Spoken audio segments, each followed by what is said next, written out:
keluarga. Semoga kita selalu sehat walafiat ya anak. Nah, sebelum kita memulai pembelajaran pada hari ini, sebaiknya kita sama-sama berdoa dengan mengucapkan basmalah. Bismillahirrahmanirrahim. Hari ini kita mempelajari tentang hidup sehat dengan makan dan minuman yang halal serta bergizi. Allah Subhanahu wa taala dan Rasulullah SAW telah mengajarkan kita, telah memberitahukan kepada kita agar kita mengkonsumsi makanan yang halal.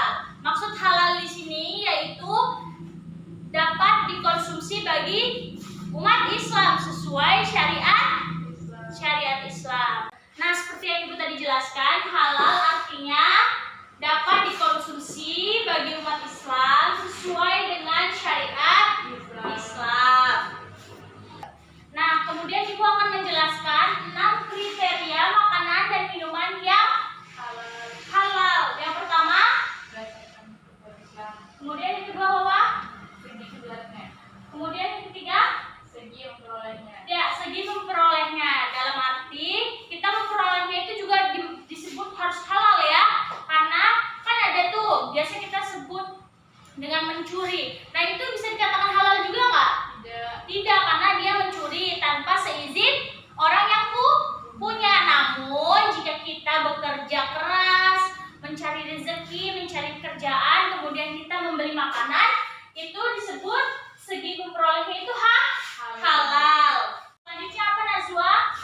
Segi memprosesnya. Ya, segi memprosesnya artinya kita itu dalam memprosesnya, dalam memasaknya itu terdapat apa yang di dalamnya, kayak bawang, minyak. Nah, pertama itu minyak. Minyak itu ada minyak kelapa, minyak sawit, dan minyak hewan yang dilarang oleh agama Islam, yaitu minyak babi. Nah, jika kita dalam segi memprosesnya ada tidak halal dengan menggunakan minyak tersebut yang dalam tanda kutip babi, itu tidak boleh.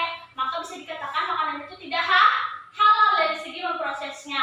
Kemudian yang kelima, segi penyajiannya dan penyimpanannya. Nah, segi penyajiannya, jika saat penyajiannya kita tuh misalnya kita taruh di atas meja, kemudian ada anjing tetangga kita misalnya, dia manjat-manjat meja, itu tuh juga tidak halal karena sudah terkena liur binatang. Kemudian karena sering dibuka penyajiannya juga itu tidak boleh. Maka sebaiknya makanan jika sudah disajikan di atas meja hendaklah ditutup oleh tudung saji agar menghindari hal-hal yang tidak diinginkan, agar semuanya lebih sehat dan steril.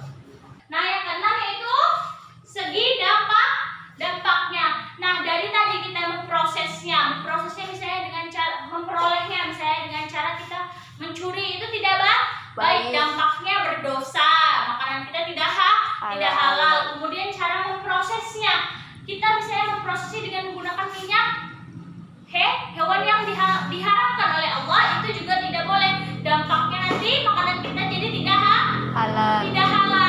Kemudian cara penyajiannya, jika tadi kita menyajikannya di atas meja, kemudian anjing tetangga kita ini tidak sengaja lewat, kemudian dia langsung masuk saja ke dapur kita dan masuk ke atas ke bawah meja, kemudian menjilatnya, itu juga tidak boleh. Makanan kita menjadi haram, tidak halal lagi karena terkena liur anjing secara tidak sengaja. Nah, bagaimana jika kita berada di rumah teman kita, kemudian kita di teman kita ini beragama non-muslim ya, kita ingin makan, sedangkan di lingkungannya itu berada anjing atau binatang yang diharamkan oleh Allah. Apakah kita ditawari makan kita menolak? Tidak. Kita menghormatinya dengan cara mencobanya sedikit. Allahu a'lam. Semoga tidak ada najis di tempat itu. Kemudian makanannya itu yang halal seperti sayur, dan kita lihat benar-benar yang di prosesnya itu halal atau tidak. Jika minyaknya itu tidak menggunakan minyak kelapa, tidak menggunakan minyak yang bersih, terus kita tanya ini minyak apa, terus beliau jawab ini minyak babi, wah stop, kita tidak usah memakannya. Kita terima kasih, kita kayak gitu aja, cukup menghargainya seperti itu. Nah, namun jika kita tidak bisa membedakan mana daging babi dan anjing. Kemudian kita tuh dalam posisi genting sekali, dalam arti kita tidak bisa memakan apapun di alam, seperti tumbuhan itu tidak ada. Kita di padang mahsyar, misalnya di padang pasir yang tandus sekali, kemudian kita tidak menemukan apa-apa kecuali hewan dua itu yang diharamkan oleh Allah, seperti babi dan anjing. Kita boleh memakannya, namun kita meminta maaf dulu kepada Allah. Kemudian kita kembali lagi ke lingkungan kita. Seandainya kita di tempat teman kita dibohongi oleh teman kita, seandainya ini daging ayam, padahal itu daging babi, apakah boleh kita makan? Boleh, karena kita tidak mengetahuinya. Teman kita lah yang berdosa. Namun ketika kita tahu itu binatang yang diharamkan oleh Allah, oleh syariat Islam, tapi kita masih saja memakannya, itu dosa. Boleh memakannya jika kita tidak tahu, kemudian tidak muntah. Tapi jika kita muntah, maka berhentilah. Nah, kemudian Ibu akan menjelaskan atau membacakan sebuah hadis. Anak-anak boleh menyimaknya ya, dan boleh juga nanti Ibu catatkan, kalian catat di buku kalian masing-masing. Ibu akan menjelaskan dalilnya ya. Dalil tentang makanan dan minuman yang halal serta bergizi. Ini terdapat dalam surah An-Nahl ayat 554 yang berbunyi, Bismillahirrahmanirrahim. Fakullu mimma razaqakumullahu halalan thayyiban washkuru nikmatallahi in kuntum iyyahu ta'budun. Yang artinya, maka makanlah yang halal bagi baik dari rezeki yang telah diberikan Allah kepadamu, dan syukurilah nikmat Allah jika kamu hanya menyembah kepadanya. Di sini maksudnya, maka kalian bersyukurlah kepada Allah atas rezeki yang telah kalian peroleh atau kalian dapat dengan membeli makanan yang halal serta bergizi. Apa saja sih makanan yang halal serta bergizi? Banyak, kecuali dua hewan yang diharamkan oleh Allah. Kemudian ular, hewan yang hidup di dua alam itu disebut hewan yang haram untuk dimakan. Seperti buaya itu tidak boleh ya. Ular, kepiting, kodok, terus babi, anjing, ya itu tidak boleh dimakan ya. Serta yang bertaring itu tidak boleh dimakan. Selagi di lingkungan kita masih ada makanan yang bisa kita makan, kita konsumsi, maka kita konsumsilah apa yang ada selagi itu halal, rezeki, dan bukan punya orang lain, dan kita peroleh dari rezeki kita sendiri. Maka syukurilah nikmat yang telah Allah berikan. Nah, maksud ayat di atas tadi mengajarkan kita dan memberitahukan kita agar azab Allah tidak terkena kepada kita. Hendaklah kita sebagai manusia, jikalau ada makanan yang halal lagi nikmat untuk kita proses, janganlah memakan yang tidak halal, karena siksa Allah itu ada bagi umat yang melanggar larangannya, melanggar apa yang Dia perintahkan. Seperti Allah itu tidak boleh memakan makanan yang haram selagi yang lain itu ada. Tapi manusia ini, contohnya, manusia ini masih saja memakan makanan itu. Dia dengan alasan ini lebih enak daripada daging sapi. Itu berdosa nggak? Berdosa, karena itu makanan haram yang dia makan, bukan yang halal. Maka dosa tempatnya. Allah akan mengazabnya di kemudian hari. Makanan yang halal serta bergizi itu mempunyai sebuah manfaat yang sangat berarti bagi kesehatan tubuh kita. Maka apa yang kita makan itu berpengaruh bagi diri kita sendiri, apalagi tingkah laku. Jika kita memakan dan meminum minuman dan makanan yang halal dari hasil kerja kita atau dari hasil yang kita dapat dengan mengucap syukur kepada Allah, maka tingkah kita pun insya Allah akan lebih baik. Namun beda jika kita mendapatkannya dengan makanan yang halal dengan cara yang tidak baik, maka tingkah kita pun akan sebaliknya dari tingkah yang baik itu, yaitu tingkahnya sangat buruk, mengikuti apa yang dia dapat, apa yang peroleh. Maka dari itu Allah bersyukur, untuk selalu mengkonsumsi makanan yang sehat serta bergizi, serta mengikuti syariat Islam dengan cara rezeki kita Allah tambah untuk mencari makanan yang halal serta sehat. Jelaskan tentang toyib. Apa kalian tahu apa arti toyib?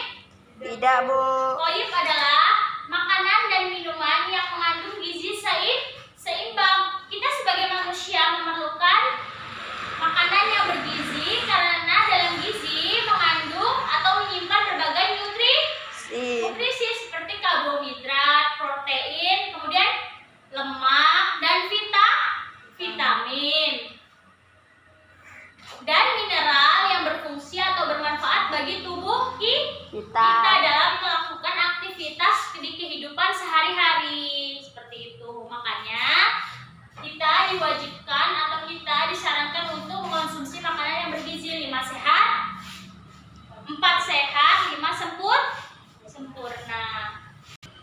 Namun beda halnya ketika misalnya saudara kita atau di lingkungan kita ada yang mengalami sakit dan harus mengkonsumsi misalnya sebuah binatang kayak apa ya? Biasanya ular, Bu. Ular. Ular itu biasanya itu diperbolehkan namun secukupnya hanya untuk syarat agar ya insyaallah qadarullah semoga bisa dibantu oleh Allah untuk menyehatkan tubuhnya. Nah, di antara kalian apakah ada yang tahu makanan atau binatang yang haram untuk kita konsumsi sebagai syariat Islam itu apa saja? Babi, anjing, buaya, kemudian katak, kemudian kura-kura atau labi-labi, kemudian kepiting, kemudian tidak tahu. Itu tidak boleh dikonsumsi Untuk kita pengobatan. sebagai umat Islam kecuali untuk pengobatan. Itu pun hanya sedikit untuk sebagai syarat. Nah, setelah tadi kita membahas tentang makanan, Ibu ingin bertanya, minuman apa sih yang diharamkan bagi syariat Islam atau bagi agama Islam? Alkohol, miras ya, minuman keras. Itu tidak dibolehkan apapun bentuknya, apapun apa yang misalnya untuk kesehatan apa itu tidak boleh. Itu haram, sedikit pun tidak boleh karena itu sangat bisa membuat mabuk dan orang hilang akal. Orang bisa melakukan apapun yang lebih dilarang oleh agama. Contohnya, dia tuh lagi habis minum, kemudian dia lupa. Jika minum itu kan tidak sadar apa-apa. Dia minum kemudian dia mencuri. Itu kan dilarang oleh agama, akan mendapat dosa. Itu juga diharamkan. Kita sudah menjelaskan tentang makanan dan minuman yang haram. Kemudian Ibu ingin bertanya kepada anak-anak, apa sih makanan yang halal yang diperbolehkan oleh Allah? Yang apa, Bu? Dari segi apa tadi yang Ibu jelaskan? Yang boleh dimakan oleh manusia, oleh kita sebagai umat Islam ya. Ayam, kemudian kambing, kemudian sapi, kemudian dan lain sebagainya. Nah, prosesnya itu tidak hanya cara memasaknya. Ayam jika disembelih dengan cara disembelih saja, kemudian tidak mengucapkan Bismillahirrohmanirrohim, maka ayam itu akan menjadi haram.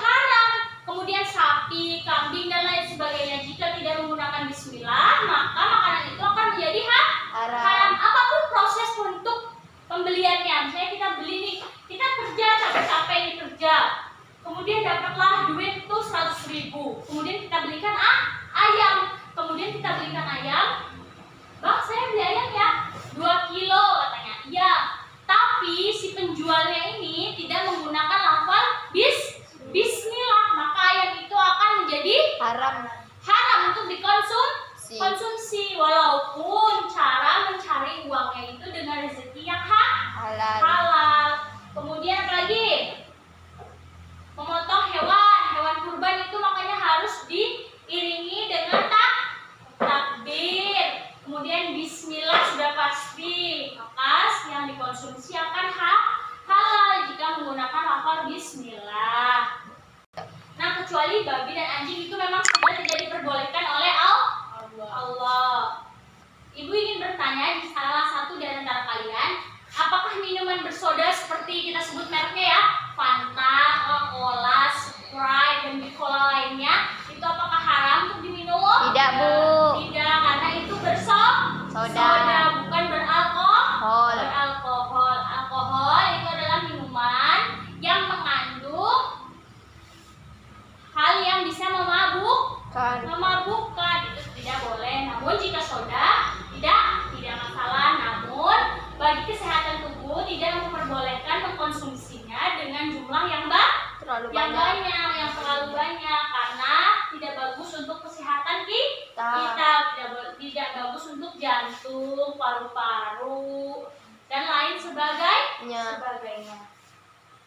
Nah, makanan dan minuman yang sehat, terutama makanan itu yang mempunyai kandungan seperti karbohidrat, protein, lemak, dan vitamin. Maka sebaiknya kita mengkonsumsi makanan yang sehat seperti sayuran.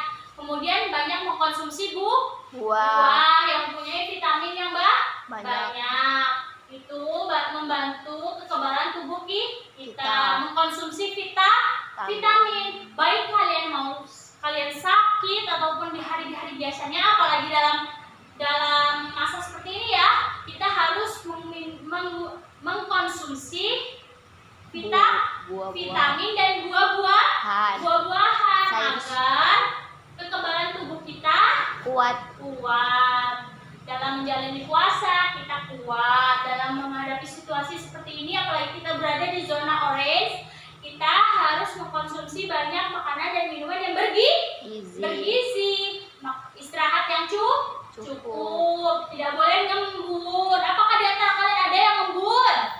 Apa itu ngebun, Bu? Nah, ngembur itu tidur yang larut terlalu malam, itu tidak boleh. Bagi kesehatan tubuh itu tidak boleh. Manusia umumnya tidur itu 8 jam saat malam hari. Makanya jika kita kurang tidurnya dari 8 jam, pasti ada kalian merasa ngantuk kan? Ya. Padahal kalian baru bangun tidur, pasti kalian masih ada terasa ngantuk, capek. Itu tuh karena tidurnya kurang dari 8 jam. Itu tidak diperbolehkan karena mengganggu kesehatan tubuh, mengganggu imunitas tubuh. Maka dari itu efeknya nanti mudah terkena penyakit, sikit-sikit demam, sikit-sikit sakit. Maka dari sekarang kita sama-sama menjaga kesehatan tubuh kita dengan cara mengkonsumsi makanan dan minuman yang bergizi serta halal, kemudian mengkonsumsi vitamin, buah-buahan, selalu menggunakan masker ketika keluar dari rumah, selalu mencuci tangan keluar maupun pulang dari luar. Ya, seperti itu. Nah, kemudian hikmah dalam kita mempelajari hidup sehat dan dengan memakan makanan dan minuman yang bergizi itu ada apa aja, anak-anak? Pertama, Najwa, mengetahui makanan yang layak dimakan. Ya, yang kedua, agar kita lebih selektif dalam memilih makanan dan minuman yang akan kita konsumsi. Yang ketiga, dapat mengamalkan serta menjaga-jaga diri dalam mengkonsumsi serta dalam memilih kriteria makanan yang akan kita proses, yang akan kita konsumsi. Kemudian apalagi ayo mengetahui apa yang dimaksud dengan hidup sehat serta memakan dan meminum makanan yang halal baik cara memprosesnya, mendapatkannya, kemudian menyajikannya dari segi zat dan lain sebagainya. Nah, dari sini anak-anak, dari pembahasan Ibu, apakah ada yang ingin bertanya sama Ibu tentang materi pembelajaran hari ini? Tidak, Bu. Apakah sudah jelas yang Ibu jelaskan? Jelas, Bu. Benar, jelas ya? Ya. Jika Ibu nanti memberikan tugas, kalian bisa menjawabnya ya? Insya Allah. Dan dalam kehidupan sehari-hari, Ibu harapkan kalian bisa mengetahui apa saja makanan dan minuman yang halal serta bergizi, baik cara memprosesnya, memperolehnya, Menyajikannya, kemudian membedakan mana yang halal, mana yang Haram. haram.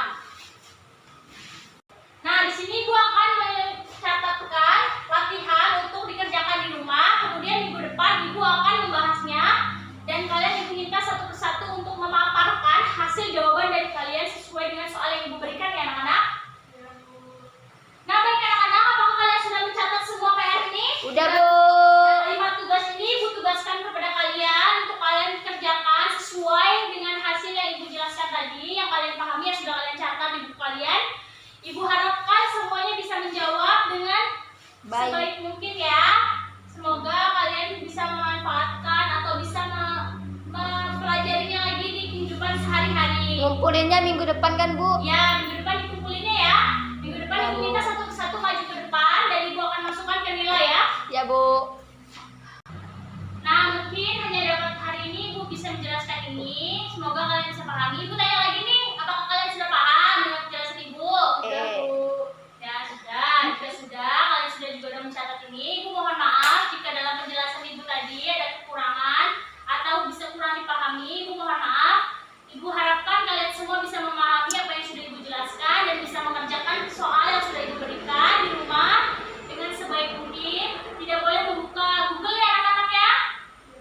Ya, manfaatkan apa yang sudah kalian catat tadi dari penjelasan Ibu. Ibu kiranya cuma sekian, kurang lebihnya Ibu mohon maaf. Boleh kalian simpan semua peralatan tulis kalian ke dalam tas dan kita tutup pembelajaran pada hari ini dengan membaca hamdalah.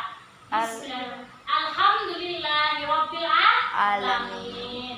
Baik, wabillahi taufiq wal hidayah. Wassalamualaikum warahmatullahi wabarakatuh. Waalaikumsalam warahmatullahi wabarakatuh. Ya.